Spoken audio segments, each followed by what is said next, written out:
A big round of layoffs has hit Xbox, with current estimates being around 1,900 employees. And according to sources in the official memo, this is largely the result of the Activision Blizzard acquisition. Some have said this was inevitable because of all the layoffs last year, as well as the overhiring. But it is clear this is a very common and predictable result from an acquisition of this size, which many of us warned against. This level of consolidation leads to job and talent loss, along with projects and games being canceled, which means less games coming to consumers, as well as teams that support the consumer being outsourced, which means your quality will go down. I'm sure it helped make executives happy, as well as shareholders, but it's just more bad news for game devs and the gaming industry employees. Talent loss of this scope and size will reverberate for years because many simply will not be able to find a new job. And yes, Activision was in a bad spot under Bobby Kotick, so some of this may have happened with their share value dropping,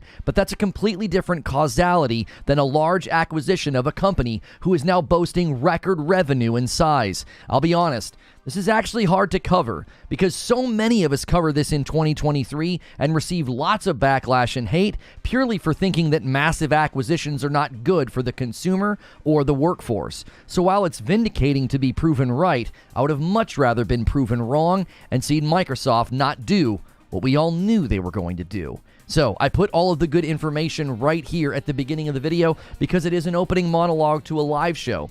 If you want to be here for those longer live shows, that's why the video is longer, make sure you hit subscribe and the bell button so you don't miss my shows.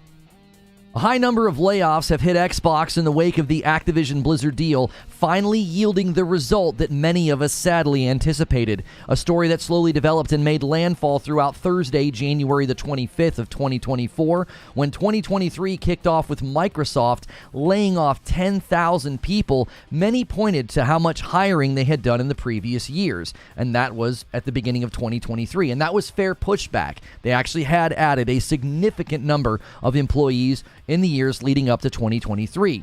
But this is not the result of overhiring as many are speculating. Phil Spencer made that very clear in his own memo, and any analyst or commentator with any history of watching mergers and acquisitions knew that this day was coming. But it seems that many devs, teams, and even CMs have been blindsided by this. As it has become very obvious, this is not just about removing redundancies, but this is large-scale changes as well as outsourcing. So first, I want to walk through what happened, which is tough because we still don't know the full scope of this. This has affected obvious redundancies of teams that Xbox and Microsoft may already have. It makes sense to maybe see a legal or a marketing team get cut when you already have those teams. But developers are being affected, entire teams, projects, those in charge of physical media, or even customer service. So this seems to be more far-reaching than many thought at first. Second, I will look at the reactions to this. I am sadly not surprised by some of the reactions that we have seen. There are also some perspectives to consider to maybe balance out the doomsday narrative that is also very tempting when things like this happen. Lastly, I will tell you what I think. And yes, it's very tempting to say I told you so, but I want to stress that many of us voice concern about what acquisitions of this size do to the workforce, to the projects, and to the consumer choices, all while only benefiting high-level executives and the shareholders. So this wasn't, I don't think, any crystal ball needed to make these predictions, and sadly, those who cheered for the deal pretended it would never take place. So up first, what happened? Now, this is going to be one of the hardest parts of covering this because the scope of this is huge. It is very difficult to pin down. I'm going to try to break it into categories. And the biggest category, what I would say is one of the more concerning categories, is one that I will label as teams. Entire teams have been gutted or completely shuttered. Just some examples, because we're relying on Twitter to track this. The Live Ops multiplayer senior QA lead for Call of Duty reported that I lost basically my entire team. Charlie Intel has reported that developers across Treyarch, Raven Software, and other Activision studios are posting messages of being laid off today. And Bellular Gaming reported that he was hearing that customer service is being gutted. Microsoft plans to outsource. And then Jez Corden corroborated this and said, multiple sources tell me that Microsoft is laying off the entire internal customer support teams for Activision games, save a few. Microsoft will outsource the rest to external companies abroad. So that's not a redundancy, okay? Keep track of that, as so many people are going to try to tell you this was just a bunch of redundancies, all right? This isn't something that they already have in place. They're going to be outsourcing this to other companies abroad to save money. Another thing from Jez Corden, he said the following: Microsoft has also shut down departments dedicated to bringing Xbox games to physical retail. Now, he did qualify this later and said they may outsource this. This does not mean that Xbox is going strictly digital and that physical game sales are going to completely evaporate. There are certain markets where physical sales are still very high, and they're not going to want to suddenly be publishing big third-party games and not having a physical delivery. And with how much property they now own, that would be a very strange decision for ROI. Now, keeping with the theme of teams that have been let go or gutted, the survival game that was codenamed Odyssey from Blizzard was canceled and the entire team laid off. One of the artists tweeted, "The entire survival team just got laid off. I'll be radio silent while I sort out what I feel, my emotions, before I figure out what's next. I loved working on this project with my team. It was the best thing I ever did in my career. I'm only sorry no one will get to see it." Now, at first, many assumed the canceled project was because of the acquisition, and the acquisition is certainly related. Bloomberg has released a report saying that this game was canceled due to problems with the engine. But laying off the entire team in the midst of tons of other teams being walked out the door makes it clear what the layoffs are about.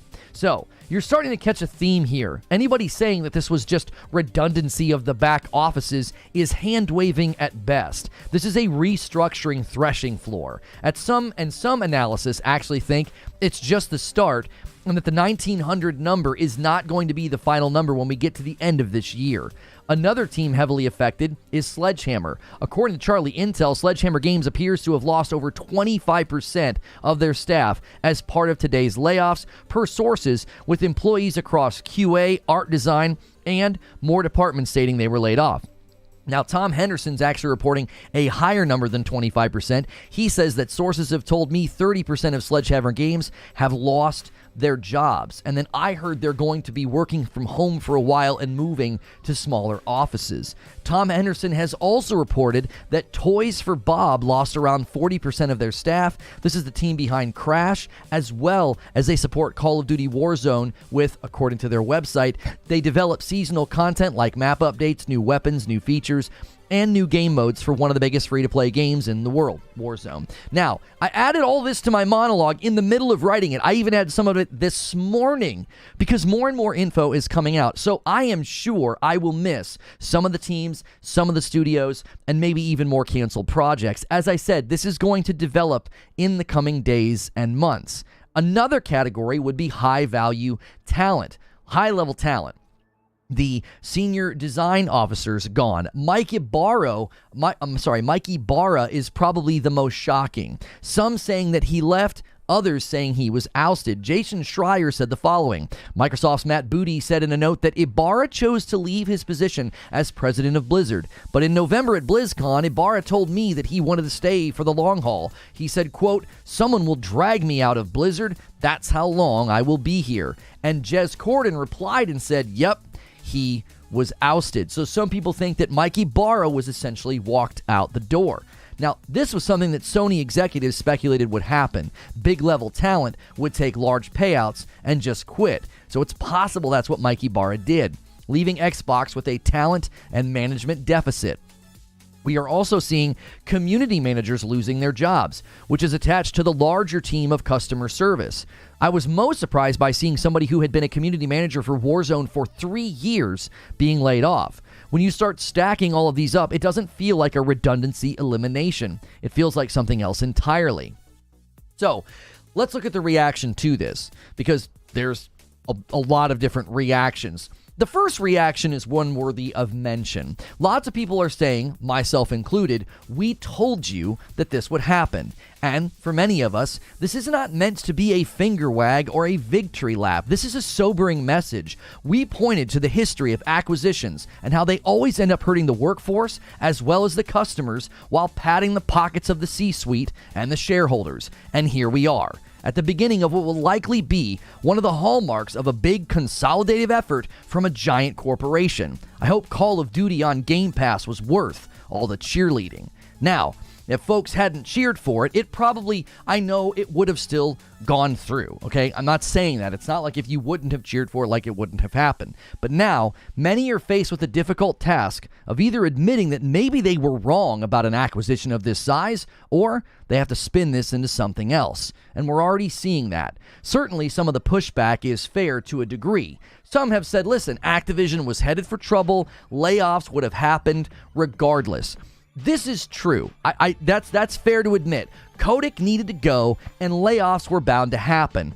But it's not a simple cost reduction layoff that is happening. This is widespread and far too structural for someone to claim that, oh, this would have happened regardless of the merger or not. We're seeing entire teams eliminated and outsourced. I don't think shareholders or share value dropping due to Bobby Kotick and the scandal, I don't think that was going to result in entire teams being outsourced and gotten rid of, especially teams and community managers attached to Call of Duty of all games.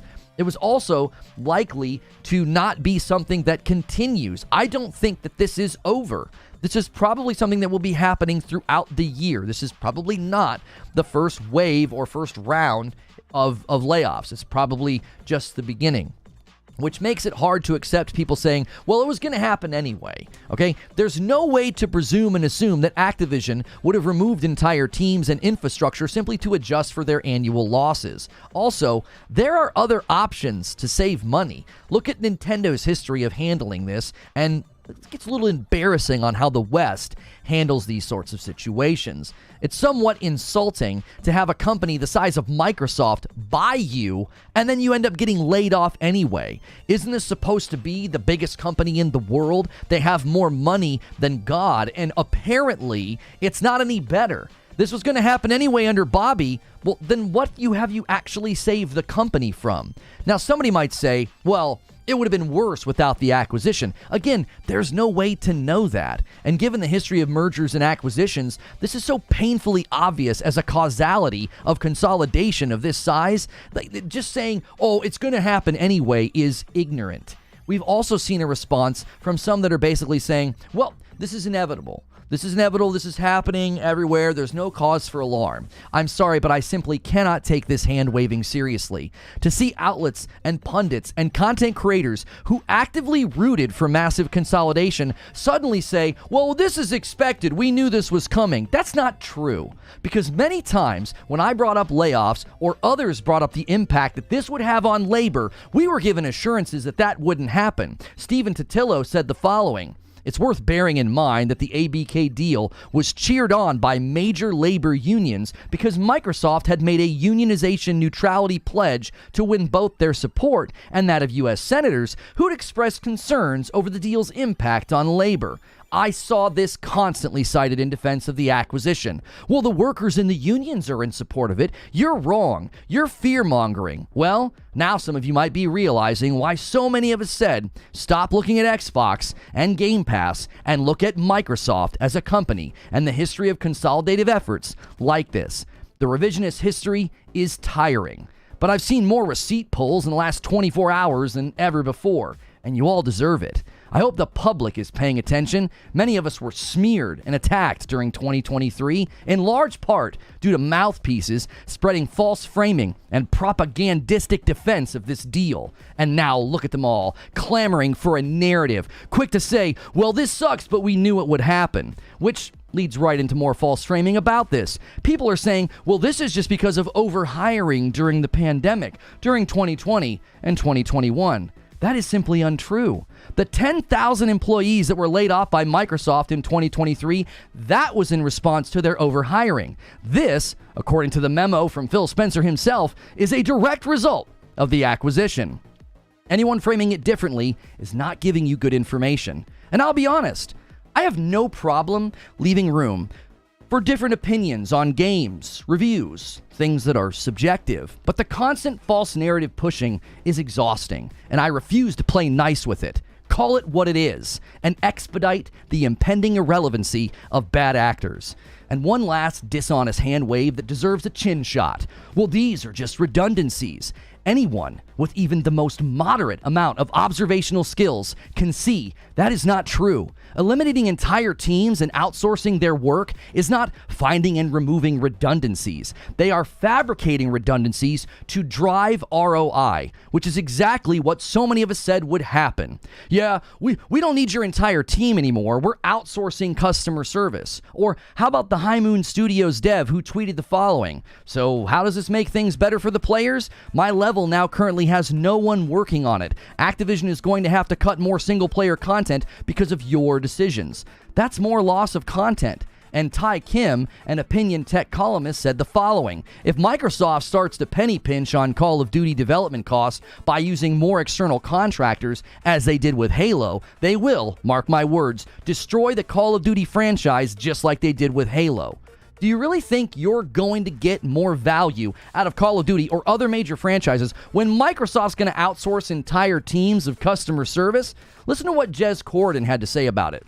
It's significant because ABK was already using an automation system to ban people, which returns with a lot of false positives, I'm told. Now, it'll be even less likely for false bans to get overturned, since getting your case viewed by a human will be more difficult than ever. Isn't that great to hear? Aren't you glad this happened? So good for the consumer. Many of us said many times this level of consolidation hurts the consumer, and we're seeing just the beginning of what it will look like. Major titles coming to market on the backs of skeleton crew workforces, QA and customer service outsourced to cut costs, and the customer gets an inferior product. And what will you do? Where will you go? They own so much of the gaming industry, and they have some of the biggest properties and franchises. And I'm sure, just like the warnings about layoffs, what I'm saying will be cast as fear-mongering. And then, when it happens, we'll be told that you knew this was going to happen.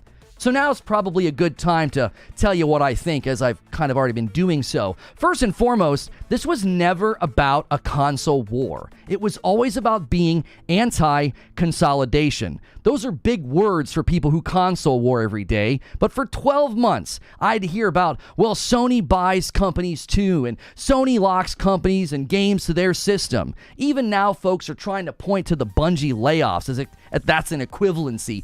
This self-made fog of war distraction nonsense is tiring. There has never been a point in the discussion about this where it's been Xbox versus Sony. It's always been about Microsoft versus the gaming industry, both the talent within the industry as well as the consumer. And folks were too busy criticizing the FTC to realize what this really was about. Acquisitions of this size are never in the interest of the labor force or the consumer. History doesn't lie, and some are just waking up to this reality, even if they don't admit their doubts are creeping in about, is this deal really going to be good for them?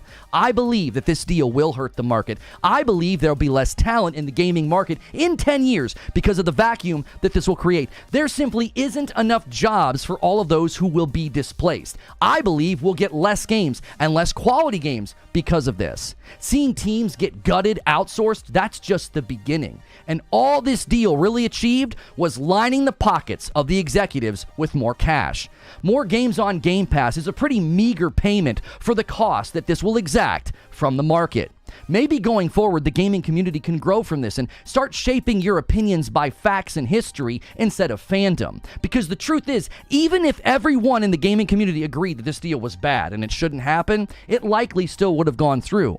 But at least you would know you stood against it and held to a principled position, as opposed to spending the last 2 years name-calling and cheering for a corporation to make more money while stepping on the workers who make the games for us. I said this before in a previous monologue. If Microsoft wins this deal, they win and everyone else loses. The devs, the employees, and us, the consumer. So, Microsoft won. And some of you are just now seeing the scoreboard. But that's just what I think. What do you think? So let me give you my thoughts and my conclusions on this. Covering layoffs is always frustrating, mainly because of the false narratives and the console warring. So anything you say is going to get twisted and bent so that it can be dismissed as, well, look at this pony celebrating layoffs, right? Look at you hand-waving them. folks who console warred all of 2023 and cheered for this are now saying, well, don't use the layoffs to console war. It was never about a console war for those of us who were opposed to massive consolidation. Many of you simply projected that onto anybody arguing against it because it's all you know how to do. Secondly, the sad reality is this is likely just the beginning. At least some strong Xbox fans are taking up criticism about this and calling it what it is. It's bad. And maybe others will start to see this lining up perfectly with what the CFO told investors and what the CEO told the shareholders. Xbox is changing. And as Phil Spencer said, Activision Blizzard is an accelerant to their strategy. We're seeing step one in ink, in black and white. My conclusion is this. I do not miss covering the Activision Blizzard deal. It was tiring and it was irritating. Poring over PDFs, slowly putting together a monologue that was rooted in facts, only to have to deal with obfuscation and dishonesty and labels, constantly labeled simply because I had strong opinions about market consolidation. Well, at least those of us who were against the acquisition can stay consistent, while those who cheered for it scramble for talking points. But hey, enjoy those extra games on Game Pass. You earned it. And that's the show open. I took the gloves off last night. I wasn't supposed to write it the way I wrote it. But I did. I hit the like button and all the stuff that we do.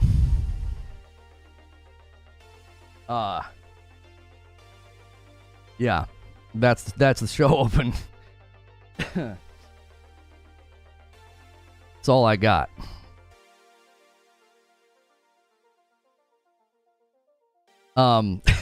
It's Friday, and it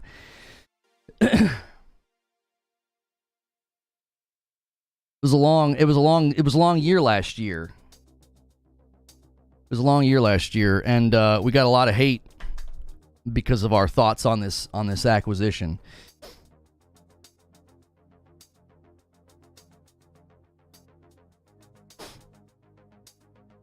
And this isn't going to be good for anybody. Good for the executives. Not good for us.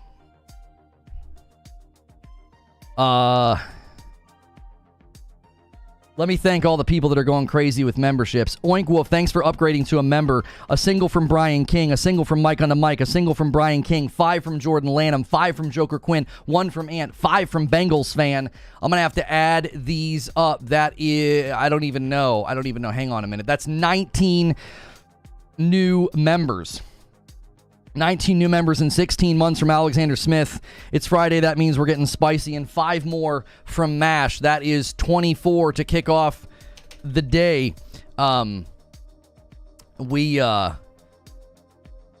Listen, we've tried to change the tone here. We've tried to change the tone here, but I couldn't write a single page without getting frustrated. 5 more coming in from Trill Troll. Thank you guys so much. You guys are at 2,300. If you guys can get 200 members today, tonight will be a fight night. You want to fight me? You guys can be there tonight. That's 20. That's 30. That's 30 members, and that's a rollover. And I put a lot into that. I didn't know that was going to happen. I felt like I had run a race at the end. A 20 bomb will take us to 50. Thank you, Momo. Derek says, gee whiz, take the gloves off. Why don't you? That was one frick of an opening monologue. My goodness, jeepers. Why would a talented designer or engineer enter the gaming industry out of college with a complete lack of job security? They won't. Thus, the quality of games in the future will suffer. Yeah, I think that, again, in general, that's the big fear here is the absolute massive talent loss. Eugene says, buy more so the richest company in the world doesn't lay more people off after spending $70 billion. F out of here. I'm not even sure what you're responding to. Feel serious, it sucks, but it is what it is. More games for me is, I'm fine. Talent with a $10 super chat tip says, COD was already going down the drain, but after Microsoft, it'll become like Halo, Gears, Fable, and a bunch of other timeless classics that Microsoft has ruined. Greatest opening and well said. Thank you. Otagon Ocelot with 18 months. I don't want them to walk to the chapel while we chant shame. I want them to stop listening to the lie merchants online. Happy Friday, y'all. That's why I didn't make it about the public. I didn't make it about the public. Thank you, Lone Wolf, for the $2 super chat tip. It's about the people that used their platforms all last year to cheer for this and to act like it was going to be good for the consumer. And now you're getting a glimpse as to how it won't be, right? Now, we had a single gifted that took us to 31. Thank you so much for the single gifted. Hang on. I think I'm missing stuff. Yeah, Momo got a single gifted, and then Silver Subaru. I missed your gift, single gifted. Silver Subaru took us to 31, and then 5 more from JW.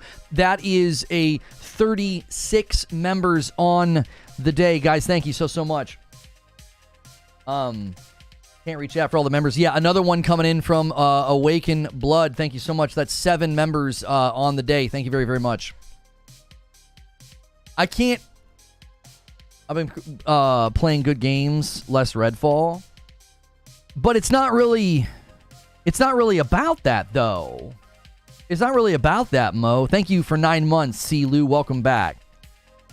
I saw some takes like that on Twitter, like, well, I'm still going to get games and we're still going to get games, like, who cares? Number one, I absolutely think there's something that's just absolutely lacking in sympathy there. Thank you for the 5 spot, and I appreciate that. Another 5 bomb coming through, another single coming through. That's 6 members taking us to 43, already on the doorstep of 50. You guys are absolutely freaking rocking it today. Thank you so much. I am not going to do this false virtue thing where I act like, oh, I'm super sympathetic and empathetic to a bunch of people I don't know, right? There's no reason to do that. It sucks. It's untethering and terrible. It's going to happen even more this year. The point is, it's not just going to affect these people's lives. It will affect the market. 10 months from Brian King. What's so annoying to me is that certain members of the media knew about these layoffs for over 2 weeks while the devs only found out yesterday. Are you serious? I didn't know that, Brian King. A 2 spot from Jay says, the CWA says no members affected, more should unionize. Well, and you know what's crazy is that, like, the labor force and the unions were all for this deal. They thought this was going to be great. They thought, Microsoft's going to be good, to us. And it's like, no, they're not. They're not going to do that at all. Listen, redundancies would be one thing if you were like, hey, we don't need a legal department or a marketing department. We have that, right? Microsoft has some of those departments. That's not what this is, though. They're eliminating entire departments. You're going to get lower quality performance or games or even customer service. Ain't nobody care when I got laid off. It happens. I understand that, but they're going to be taken care of. Like I said, I don't want to do that false empathy virtue signal where I sit here and say, oh, the poor devs. The reach of this is massive, and you think, oh, but I'm just going to get games this year. That's all that matters. No, they literally have eliminated entire teams. There's going to be the one girl, she's like, they're going to have to scrap content for Call of Duty. She's like, my team is gone. Like, what? You're not just going to keep getting games. You're going to get games, sure, but if they're running on skeleton crew and they get rid of customer service positions, that's not going to be good for you as the consumer. You think you're just going to be able to keep playing these games if QA teams get outsourced and customer service is getting outsourced? You think that's all going to lead to great games hitting the market? Xbox has already proven that they prioritize cadence over quality. Look at what they did with Forza Motorsport. They pushed it out before it was even ready. That's their own property. What the frick do you think they're going to do with property they just bought? They don't care. And people cheered for it. They're like, well, we're going to get more games on Game Pass. Oh my gosh. What does it matter if the game's teams have been gutted? These were full-time employees, not contractors as well. This was not redundancy. Such a great point, Evidence. I tweeted that last night. I didn't include it in my show open. According to people close to these layoffs, they targeted full-time employees because they want more people outsourced or on a contract. Why? Because their contract policy means we don't have to pay people benefits. I got to thank some people here. Tyler Leathers with a $10 super chat tip says, I don't completely agree. I definitely feel bad for the people losing their jobs. However, Activision has been screwing millions of people with scummy tactics at best for years and only got worse. That's neither here nor there. This is the direct result of an acquisition. Activision, yes. Bobby Kotick, yes. But that doesn't mean entire teams get outsourced, dude. They were continuing to let lots of devs work on Call of Duty. That's all changing. They're going to outsource so much of it. Look at what Jez Corden says. Jez Corden's not holding back. He's like, this is dumb. What are y'all doing? Like, he's like, you're not even going to be able to get your false bans turned around. Forza Motorsport was removed from competitive leagues.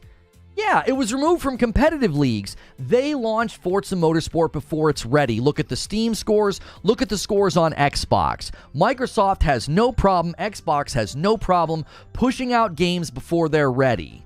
They internally thought Redfall was going to score higher than it was. You think they give a rip about buying a company and shoving stuff to market?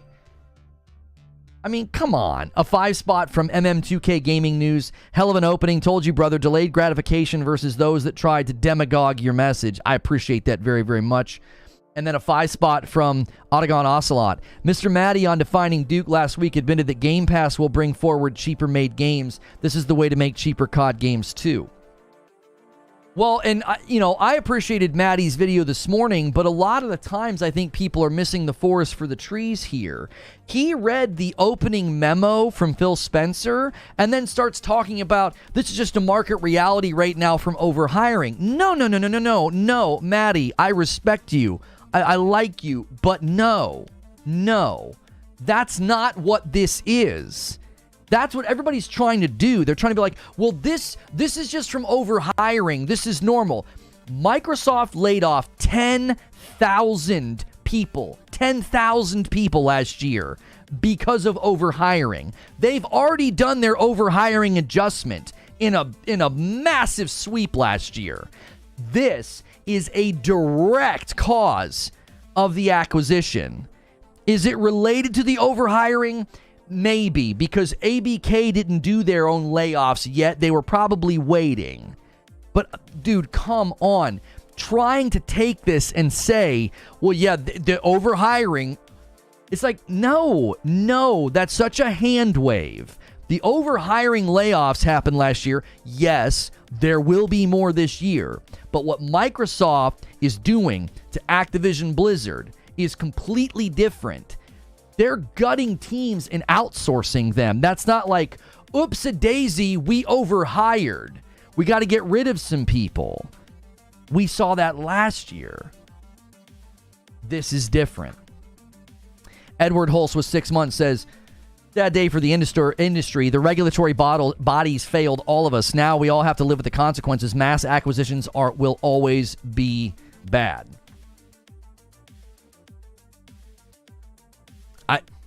It's just amazing to me. Activision went from 10,000 to 17,000 before the acquisition. Wait, so Activision did their own layoffs last year? I don't remember that ever hitting headlines. I remember Microsoft did it, then Amazon did it, then Embracer did it, then Embracer did it again, Embracer did it again. I mean, it was so many, we stopped even paying attention to it because it was like the entire stinking industry is doing it. So if ABK already did their downsizing because of overhiring, then you can't claim that's what this is. This is completely different.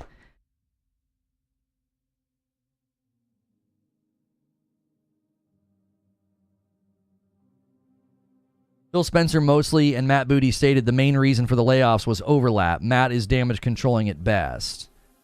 Oh, I mean, yeah, if you're going to try and claim overlap, come on, dude. You're getting rid of community managers on Call of Duty. You're getting rid of teams that were making content. That just isn't true. Detective C says, from a corporate standpoint, I do think it's fair to say It could be from overhiring if Activision came in with bloated personnel. We can't dismiss it without knowing their numbers. Detective Seeds, I will readily admit that they probably had bloat in certain departments. Oh, Mo, you're saying they hired up to 17K from 10K. You're saying they increased. Okay. But what we're not seeing, though, we're not seeing teams trimmed. That's overhiring. When you go to teams and you trim and you say, we got to trim this team, we got to trim that team, that's from overhiring. They're just eliminating teams. They're like, yeah, customer service. Oh, yeah, the teams that handle physical. That's all going to be outsourced now. That doesn't sound like you're trimming from overhiring. Now, that doesn't mean that some of the 1,900 are probably from overhiring. But hand-waving and being like, oh, no, this is just because of overhiring. No, this is directly because of the acquisition. This is what acquisitions do. Like, here's the thing. This isn't directed to anybody in chat. I'm just going to say this in general.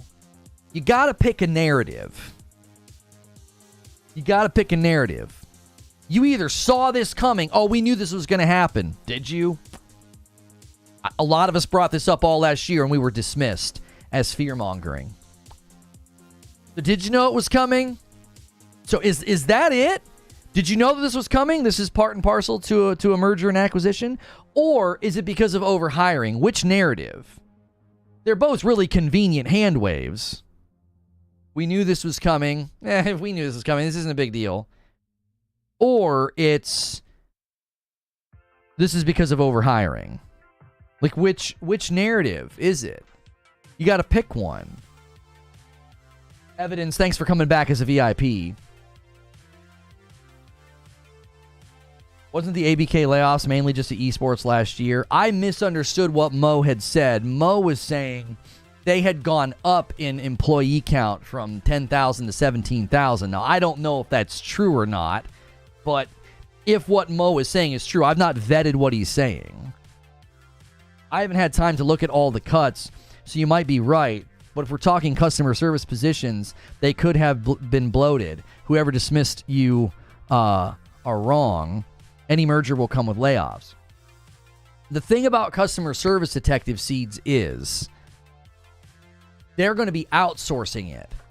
So you could make the case and say, well, it's not really a redundancy. It's that Microsoft doesn't do that, right? Microsoft's like, we don't do that here. Yeah, we don't handle customer service on our own. We outsource. So you're not needed anymore. Sure, that's a redundancy. But here's the problem.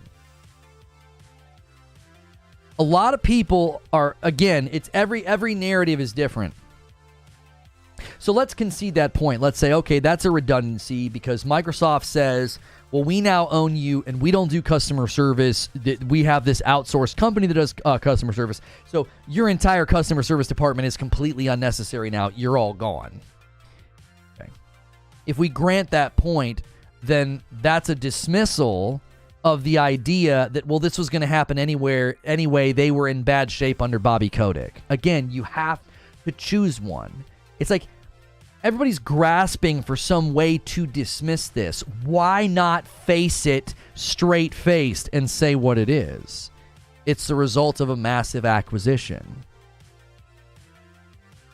Analysts and regulatory bodies and the FTC, we all said it. We all said this isn't going to serve the interests of the consumer or the market. It won't. You will have talent loss. You will have product degradation. You will have consumers with less stuff coming to market. And we're already seeing that happen. It didn't even take that long.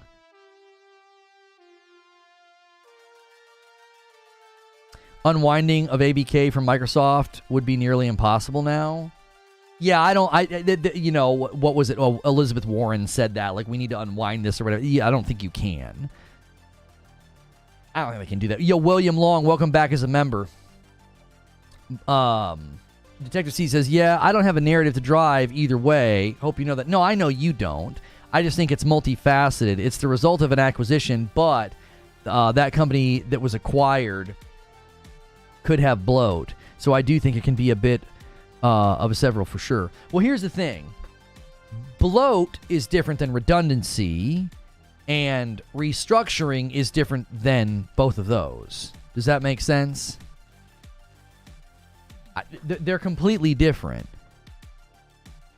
Is background music Pokemon? No, it's called Rusty Synths by Streamtunes. So that's my point, is like everybody's trying to pick like a very like one-string banjo to say, well, this would happen anyway under Bobby Kotick. I don't think you can say that. They wouldn't have just eliminated entire customer service teams. They wouldn't have eliminated entire teams working on Call of Duty or projects or games and be like, yeah, you're all gone. Yeah, we got to get our share value, stabilized. We lost a lot of money. We got to get our operating costs down to fix this. There almost assuredly would have been layoffs under Kotick, but we have no idea the scope of those, and we also can't assume that, they would have just been like, 1,900 people, you're out of here. So if you're going to say, it would have happened anyway under Kotick, that's one narrative. The other narrative is, this is just a bunch of redundancies. No, it's not. It's crystal clear it's not just redundancies. If it was just redundancies, it would be sort of like you'd go into the back offices and you'd say, we don't need a legal team anymore. We have a legal team. We don't need your marketing team anymore. We have a marketing team. Like that's what I anticipated. I anticipated there being redundancy removal almost immediately. That is always the first thing you do when you buy a company. It's the fastest way to speed up the ROI, because now you own this thing that generates money, and if you immediately shrink its operating costs, you're making more money. It's very quick. That this happened when my dad's company got bought out. Immediately coming in, they just thresh everything. Literally just became the most valuable company in the world. The bloat and redundancy would be the same because they are exceeding what is normal or required. I guess what I'm trying to convey is that I think it's a mix of several factors. Bloat and redundancy would not be the same, Detective Seeds, because let's say they had not been acquired. The bloat would merely be departments that have too many people. We got to shrink. We got to shrink down to where we were before, or like what happened with Bungie, right? They mushroom up to 1,400, then they let 100 people go. So it's like, okay, we went way up here. We got to shave some of this back.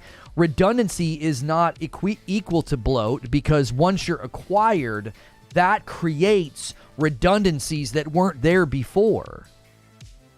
Suddenly, your team isn't needed for operations at all. Prior to the acquisition, you might trim down a team, but you still need that team. They're not a redundant team yet because they haven't been acquired. So that's why I said there's three ways to look at it. Like, well, it would have happened anyway under Kotick, or, well, this is just redundancies, or, well, this is just overhiring. The primary causality is the acquisition. That's the primary causality here. You want to put different layoffs in different boxes. Oh, okay. It doesn't matter. Had they not bought them, we wouldn't be having this conversation. Would we be having a conversation about ABK layoffs? Probably.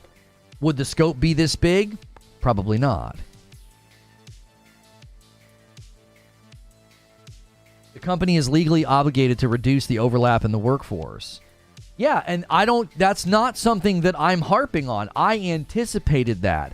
I anticipated them eliminating teams that they already had. We already have a legal team. We already have a marketing team. That's not even an issue. That's anticipated from moment one.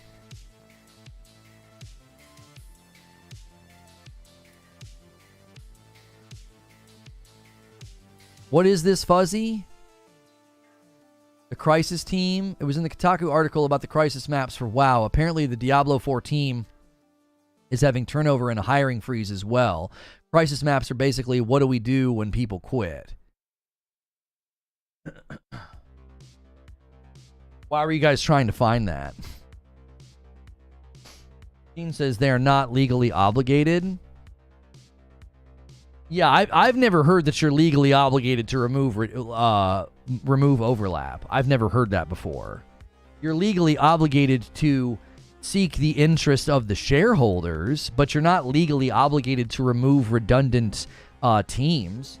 You might determine that, well, we do have a legal team and they have a legal team, but their team specializes in XYZ and our team specializes in this. So while there is some overlap, we can justify leaving the overlap in place.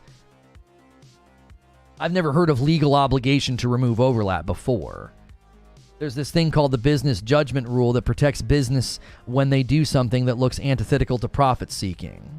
Right, if they can justify the overlap from a business perspective, there is no legal obligation to be like, nope, not allowed to have two legal teams. Like, that's not a thing. Yo, Brian King gifts a member and he goes to Apex Predator. We're sitting at 44 members on the day. Guys, I've been gifting the members as it happens. Let's get 6 more members. Let's hit 50. I'll drop a 10 bomb, and then I'll give you guys a member count and see how close you are to the big goal for tonight. Every Friday night is a Friday night stream with my wife, but the last Friday of the month is community game night, and everybody can come to that. Detective C says, you are not. We acquire numerous companies all the time, and there isn't a law. It's just cutting the bloat. Right, you have a legal obligation. It's called the fiduciary duty, right? You have a fiduciary duty to do what's in the interest of the shareholders. Now, what that means is that you could do something that potentially harms profit and then justify it to the shareholders and say, there is a strategy here. We're going to lose on this, but our projections, our sales projections are showing that in the following fiscal year, the return will be worth it. And then the shareholders would say, okay, we're not going to sue you, right? Like, we're not going to claim negligence. We're not going to claim that you have failed in your fiduciary duty. Lone Wolf says, if we get a single gifted, I'll hit chat with the 5 bomb. There it is. Lone Wolf's throwing down the gauntlet. Business judgment rule protects you from the shareholders too.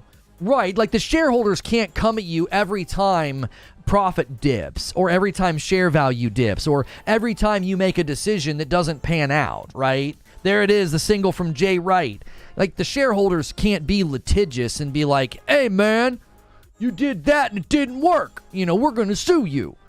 If a company keeps 2 legal teams, that does cost is passed on to, which is the consumer. Yes, but the damage to the consumer, Erotimus, is not purely price alone. Super Gaming beats you to it, Lone Wolf, steals the glory and gets us to 50. I now owe you guys a 10 bomb. There it is, 50 out of 50. A little too slow on the draw. And there's Lone Wolf with his 5. He's now Agents of Chaos, but that's actually great. That sets up a 20-bomb layup, but not long enough. Now we're at 60. Another 5 from Cardoc Red. We got a 5 gifted member train going, and another one, a 5 from MASH. And we're continuing to see the 5 gifted member bombs come in. MASH did one. Right before that, Cardoc, then Lone Wolf, then Super Gaming, as we are now just 10 members away from 75, just like that. You guys are absolutely crushing it. We'll see if anybody drops a 10 bomb. And Eugene's like, got to screenshot my comment because the chat's moving too fast. Eugene says, under the business judgment rule, a business could say, we don't want to let these people go because it will hurt morale, which will hurt productivity. Right, you could keep them on. You could keep them on. Like, and what I was saying to Erotimus is, it's not just about money. Abe does a 5. The 5 gifted train is alive and well, keeping it going and taking us to 70 just like that. Thank you so much, Abe. We can lose. Thank you for 34 months on a VIP. He says, happy Friday, everyone. Thank you, Abe. We can lose if we get a lower quality product. We can lose if it becomes harder to get customer service or help, or Zinthos with the 5 bomb and the $5. The 5 bomb train is moving as Siege Master drops one as well and takes us to 80 out of 100. That's a tempting 20 bomb drop to 100. We'll see if anybody takes the bait. Thank you so much. You guys are absolutely rocking it. I'm going to owe you 20 members in a matter of seconds at this rate. Holy moly. That going nuts. Continue to make me screenshot. I don't mind. Yeah, no worries. No worries. Xbox diving straight into third party. Right. Hey, Seuss. I kind of talked about that in the show open. I said, This doesn't this make sense of what the CFO told the Wells Fargo Summit? And another 5 bomb from Detonator. The longest running 5 gifted train is going right now. I don't know if we've ever had this many 5 bombs in a row, but you guys are absolutely bringing it. Jiminy Christmas, that's a lot. Parasite, what are you doing? You will own nothing and you will be happy. I was thinking another 5 bomb from Mike onto Mike. We can't even have a talk show. Taking us to 90 on the day. All right. What the CFO told the Wells Fargo Summit, what the CEO told the shareholders about what their plans are. And a 5 bomb from Patrick Q. And a 5 bomb from MASH, taking us to 100 members on the day. Just like that. And the agent of chaos is the Cisco as he pushes us past 100 to 105 with the new milestone being 125. I now owe you guys 20 members. You guys are insane. Another 5 from Sneaky Wolf. I can't even talk. Another 5 going there. And another 5 from Trill Troll taking us to 115. This 5 gifted train's insane. Phantom Knight with the 5 bomb takes us to 120. Big Mad Mo with 28 months as a member says, the layoffs suck, yes, but we are going, it was going to happen. Do I care? To be honest, no, I don't. Going to affect me, but it does suck. Oh, you think it's not going to affect you? I think it is going to affect you, Mo. I think it is going to affect you. Thank you guys so much. 120 members just like that. Listen. The idea that this won't affect you, yes, it will. You can't buy this much property. You can't buy this much intellectual property and franchises and start gutting teams, outsourcing work, and having talent loss and thinking that won't affect you. So imagine the next Call of Duty. They outsource the QA and it launches with more bugs, and it launches and it definitely feels like, man, this doesn't feel as polished. Now people are like, well, Call of Duty's been going downhill for years. Okay, I thought Modern Warfare Reboot and Modern Warfare 2 were good. To think it won't affect the end product, he says, nope, I'm doing fine. I mean, Mo, you and I are not the same then, because okay, let's take Ori and the Blind Forest. We have 2 Ori games right now. Moon Studios is not building a 3rd Ori game. Let's imagine that they were, just for a hypothetical. Let's imagine that they decided to build Ori 3. And let's imagine that they got purchased and gutted by Microsoft. They got bought and gutted. And then the 3rd Ori game comes out, and it's clear that it didn't have the polish and the vision, and they were working with the skeleton crew. And another 5 bomb comes in from Zach Smith and takes us to 125. Absolutely bonkers day here at Reforge Gaming.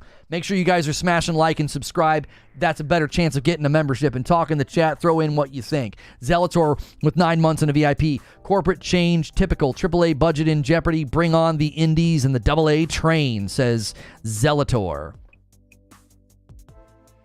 I can't see that not affecting me. A company getting bought and then losing talent, how does that not affect me? How does it not affect me getting the 3rd game in a series that I love being bad in my hypothetical example?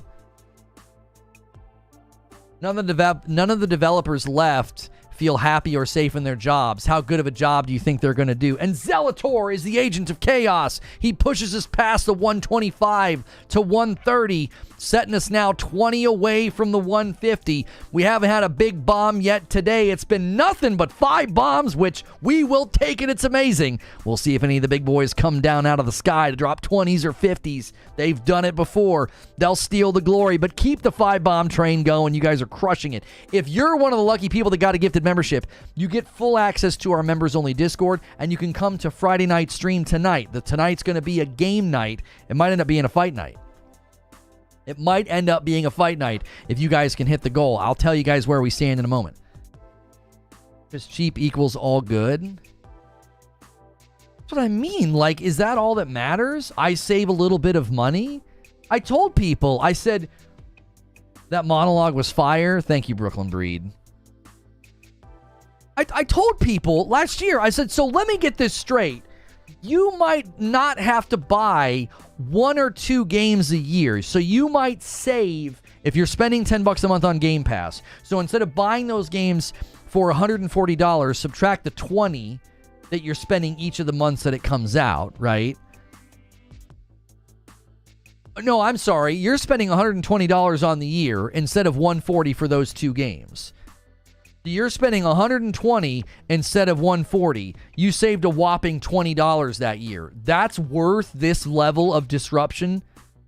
That's worth talent loss. That's worth all of this so that you can save, like, I don't know, 20. Let's say you try to buy 3 games a year. Well, that suddenly makes it a lot higher, right? So now instead of spending, well, if they're all 70, okay, if they're all $70, that's 210, minus the 120. You save $90. Another 5 bomb comes in from J-Dog. Thank you so much, J-Dog, taking us to 135. This gifted member train is insane. 5 bombs left and right. We are currently sitting at 2427. You guys are 75 members away from hitting 2,500. That's our goal for the week. Spartan of Doom with 18 months says everyone should be worried with the layoffs. Not enough staff will lead to unfinished games or just canceled games. The one dev from High Moon Studios, she says they're going to have to cut single player content. She's like, there's nobody here to build it. I don't think it's as simple as like, oh, it'll be fine. We're going to hit 300 members today? I don't know. Maybe. Yo, what's good, Meech, with 28 months. Morning chat and Lono. I'm a few days behind, so I'm watching the Power World VOD, but keep killing it. Thank you, Meech.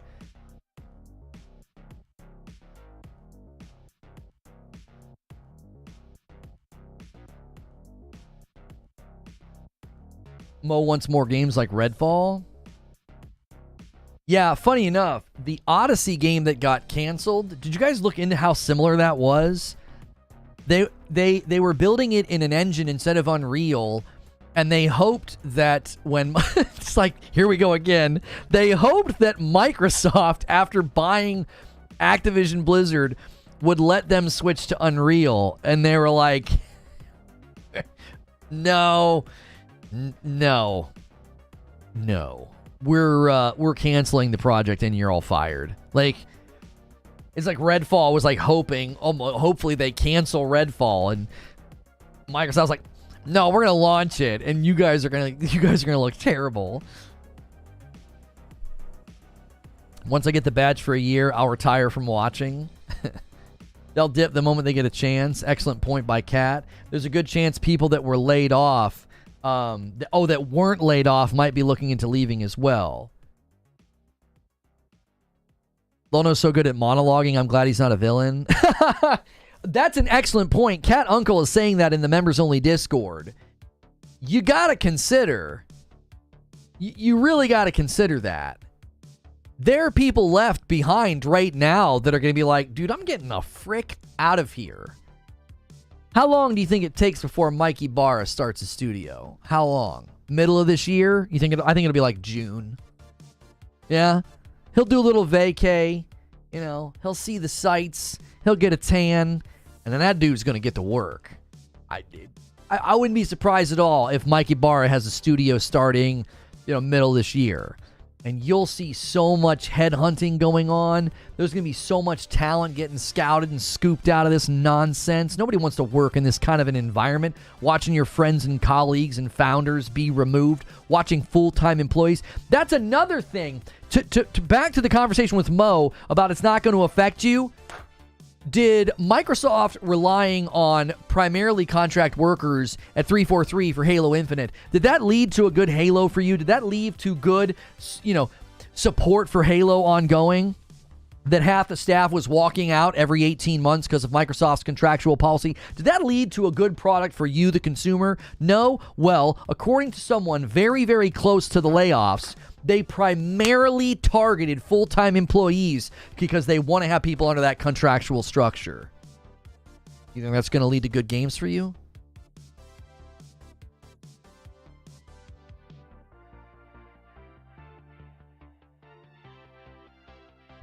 In all these other instances of amazing games and devs, do we see that going on? Funny thing, Lono, that story is exactly how both Activision and Blizzard started off. Yeah, I wouldn't be surprised at all if mid-year Ybarra's got a studio that he started up. Or he'll get scooped up somewhere. He'll get hired somewhere. You know? All that is going to happen, says Brooklyn Breed says those people who were fired, they're going to end up with Sony. Those games were all bangers, and for PlayStation and content creators will call them anti-consumer and rewrite history. Just remember that Mo thinks Halo is fine. He's willing to accept that. Explains why he doesn't think his games will be impacted. And it's fire now? Halo Infinite's fire? Did you see the announcement that they're no longer doing seasons for Halo? When you say fire, do you mean on fire? Or do you mean... what do you mean? They had 2 good seasons after the game had been out for almost... the game was out for 2 years. And they had 2 good seasons. They finally started doing things the right way. And after 2 good seasons, they're like...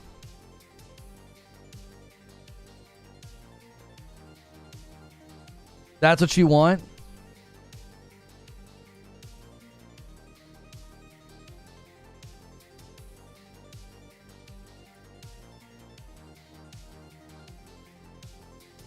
No, guys. He said on fire. Sorry, I stole the joke from you, Omar. They're doing operations? All right. Well, I'm going to tell you what I think about how you approach gaming. Because at one level, I think it's admirable.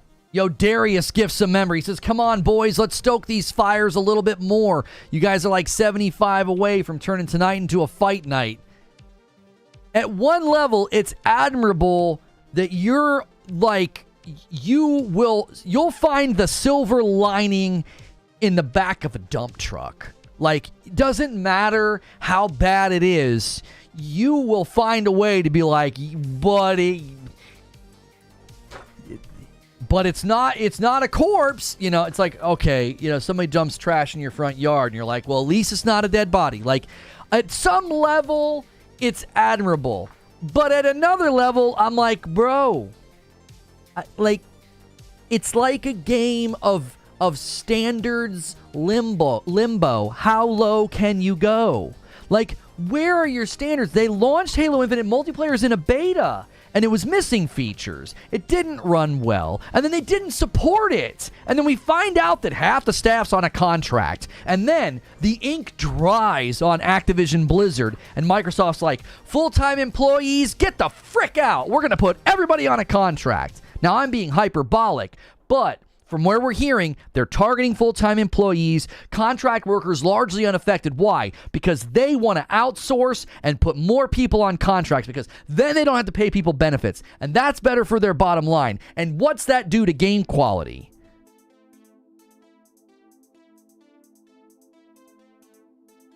Like, I admire people that are just like, I'm having fun. I'm having fun. Go, good for you. Good for you. But I can't do it. I can't play games that are clearly low in quality. And when I find out the cause, the causality is they had half the staff on a contract and they were leaving every 18 months. That's terrible. And then I look at the size of Activision Blizzard, and I see 1,900 people go out the door. I see entire teams gutted, fired, let go, laid off, and outsourced. And I'm like, oh, here we go again. Here we go again. You're going to set up a bunch of teams and a bunch of devs, studios, and property. You're going to set them all up for failure. You set 343 up for failure, and people are like, well, you only ever use 343 as an example. There's like no other games to point to. There's no other games. The only reason you got games last year, outside of Forza Motorsport, was because they acquired Bethesda. What are all the other studios doing? We don't know. Everybody's begging PlayStation for a roadmap. What are the first-party Xbox studios doing? You got Forza Horizon, good. Halo, what the heck, wasn't ready, had to be delayed, multiplayer launches in a beta, and then nothing in 2022. 2023, you got Redfall, a disaster. You got Starfield, which is not scoring well with the public at all. You can pad Metacritic all you want with companies with Xbox in their name. Starfield literally doesn't land good with the public either. And then Forza Motorsport's so bad, they cancel competitions with it. That's what you got last year. What are the rest of the studios doing? People are like, well, you only use the contract example with 343. There's no other games to point to. They didn't own Bethesda long enough to do anything with the contract policy. Like Redfall was 100% on ZeniMax asking Arcane to do a multiplayer game. That's not Microsoft's fault. However, we don't know what the rest of these studios are doing. If studios under Microsoft's ownership are getting put into this contracted worker system, this outsourcing system, we don't know what that's going to turn into. You forgot about Hi-Fi Rush? Oh, I'm sorry. I did not mean to forget about Hi-Fi Rush. I don't want to slander Hi-Fi Rush. Hi-Fi Rush was your shining bright spot last year. Admittedly, smaller game, smaller team. So we got Hi-Fi. We also got Minecraft. We got Quake 2. We also got Age 2 and 3. The Minecraft game did not score well. Quake 2 was a remaster, and Age 2 and 3.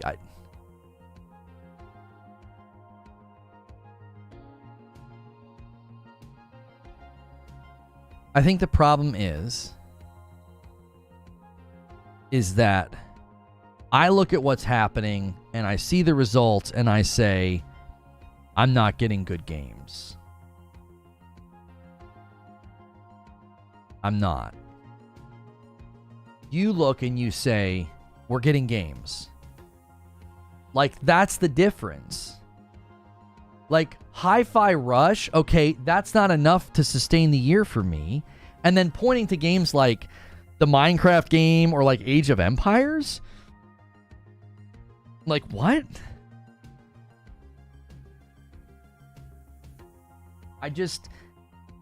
Yeah, it's Game Pass. Like, I feel like Game Pass, I'm getting good games. Oh, okay. Well, according to critical acclaim and commercial results and consumer feedback, they're not good. You can like them, but their scores are very low. Like, it's saying they're good games. This is what I think's happening. We have got to go. I'm late to the show with Mike. Shoot. We're going to be talking about this with Mike, so don't go anywhere. We're going to continue this discussion about, you know, where we go now. I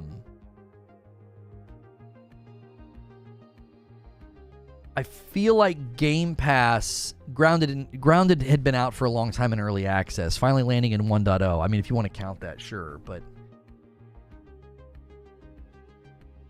Pentiment.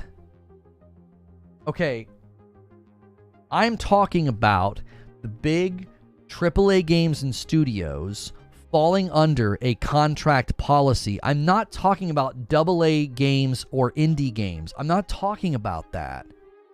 That isn't even remotely a pushback on what I'm saying. I'm purely speaking from a structural standpoint.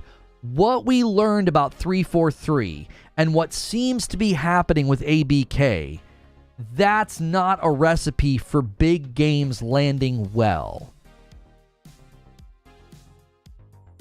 Like, if Phil Spencer wants a big game at quality every quarter, if that's what he wants, I'm here to tell you, you're going to get big games every quarter, but they ain't going to be at quality.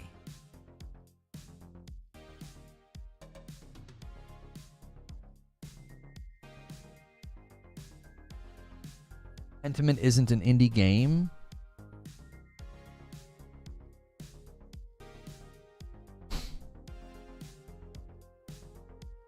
Okay, the developer's not indie, but come on, dude.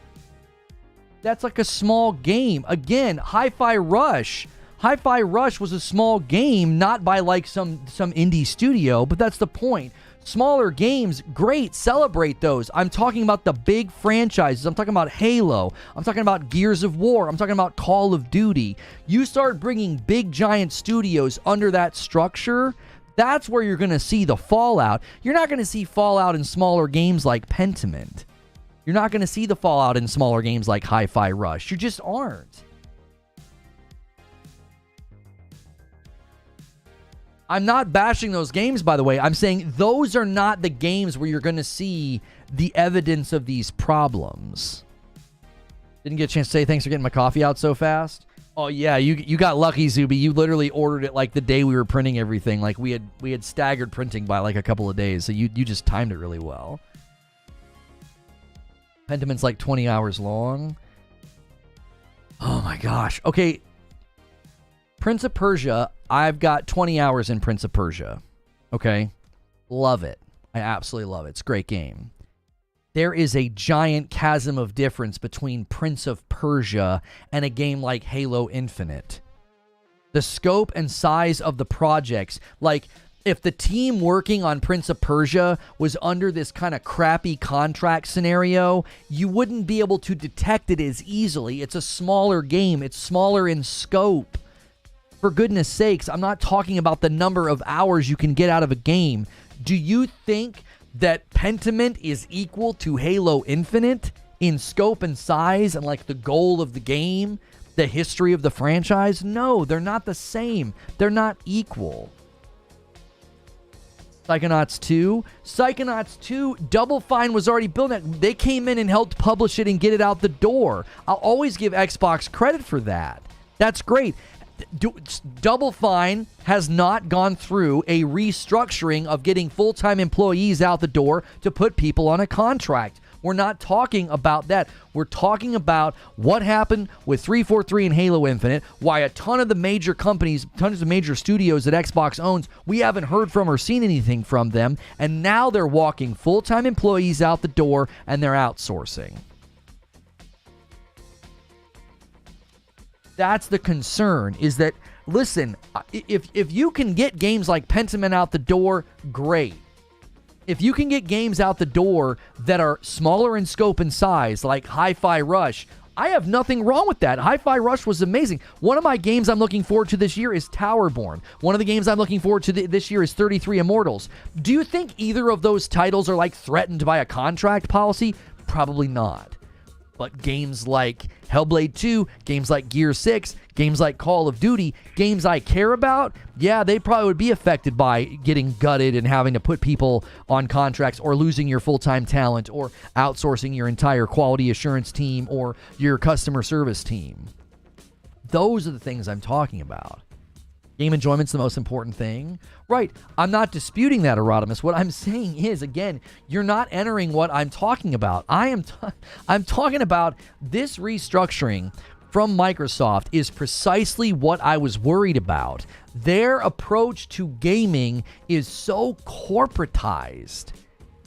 Smaller games making it to market does not distract from the fact that Forza Motorsport wasn't ready and they launched it anyway. Halo Infinite launched half done. It launched half done. Those are their pieces of property.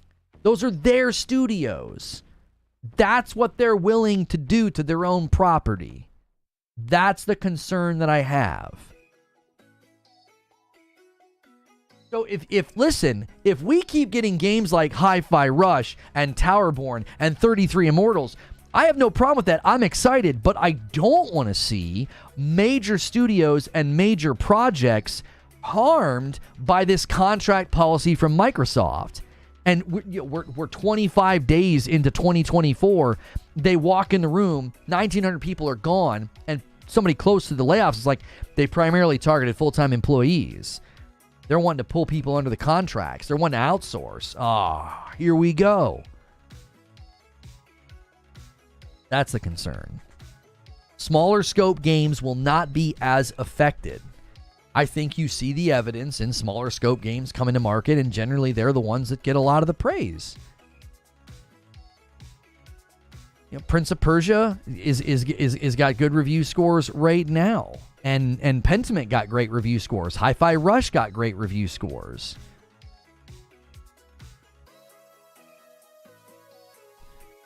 Okay. Sorry. I got to schedule the next show. Now listen, if you guys want to keep talking about this, we're going to keep talking about this. All right. Fridays are always a little cramped, and I'm doing a bad job of watching the time. I'm going to switch to a show with Mike, and I just need to get my thumbnails here.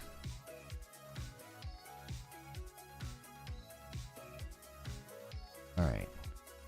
We're going to be asking the question, what's next? This has happened. What's this mean for the future?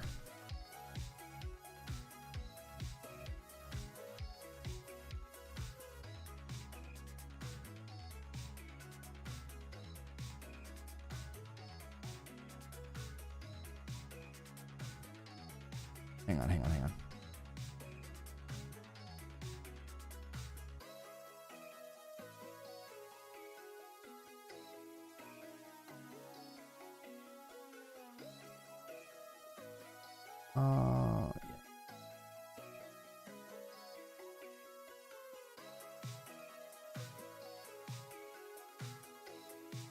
All right.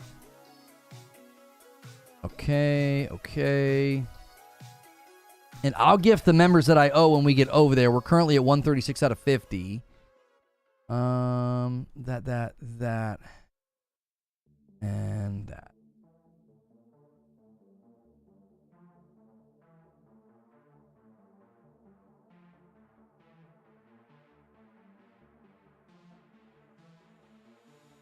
Eugene says there's a talent crisis coming. Mark it. 11:12 a.m., 126.24. We'll talk in 2 years. DK Bager.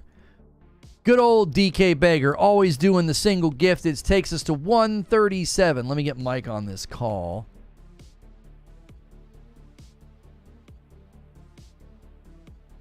Many of us fear the future is cheap gaming.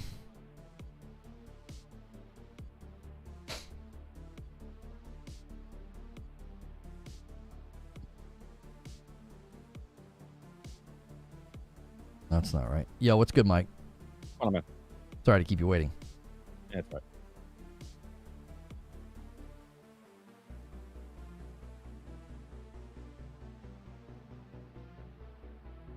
All right. I'll move you. Move my blinds to the direction. All right, give me when you're done with the blinds, give me a mic check, like a sentence. Hey, what's going on, everybody? This is 30NSG here. All right. Yo, Joker Quinn, you're the best.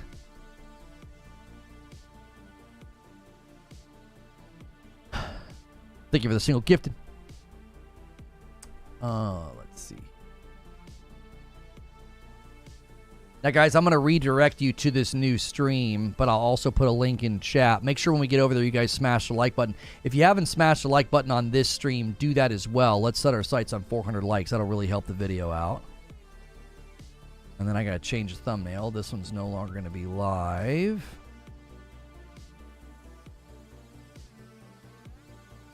A mic check. That's right, a mic check. It's a double mic check.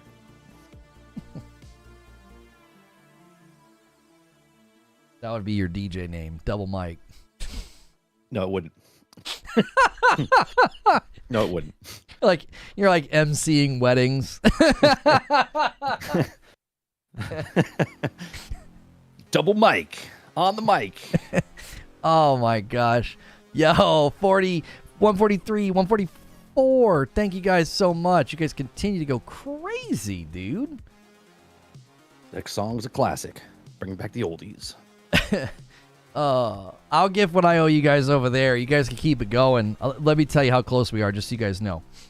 Just so I know. I might be able to put it in chat. I don't want to disrupt the show too much when we're talking. But you guys are really close to, we said 2,500. 2,440. So I owe you 20, almost 30. So, yeah, you guys are about 60 away. Need about 60 more. All right?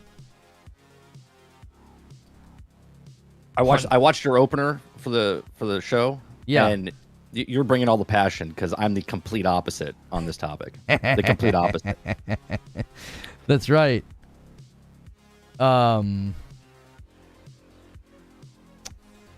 Yo, thank you so much, Leo Mara, taking us to 149, dude. And there it is. DK Baker rolls it to 150. You guys are absolutely crushing it. And then 2-spot Mike on the mic says, who called my name? That's right. We do have a mic on the mic.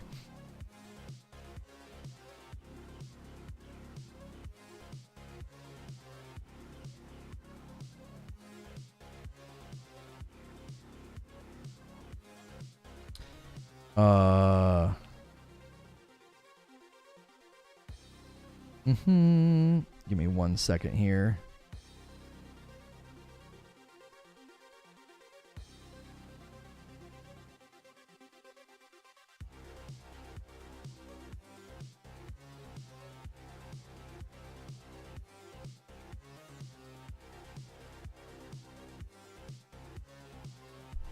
Okay. Let me give you guys a link and let's get this show started. Mike does have a show you can follow. Let me update the description. It never lets me at him when I paste the description, so let me update it so that he is clickable in the description. All right, his name is now clickable in the description. Sometimes you can't click on his name in chat. If you can click on his name in chat, he's in chat right now. But his name will be clickable in the description of where we're going. So make sure you guys smash like on this video. We need 17 more on this one, and then let's get a ton on the video we're heading over to. So there's a link in chat. Click that link or ride the redirect. I'm going to start us up over there in just 2 seconds here. Thanks so much for checking out this video here, sitting down weekly with my good friend 30 and Still Gaming. And this week we're going to be discussing the Xbox layoffs and what's next. This is just kind of the start of January, seemingly the start of some of the effects of this major acquisition. The Xbox Activision deal closed last year, and now we're seeing 1,900 people laid off. Many people have said this is just redundancies. This was expected, but looking a little bit different than that as teams have been completely shuttered and then potentially then outsourced, as well as projects canceled and entire teams shut down. So I'm going to end the previous stream where I talked about it. I have a whole monologue about this if you want to go see that. That video is called Xbox Layoffs Are Starting. I'm going to end that and redirect people over from that stream. And Mike, thanks for being here, man.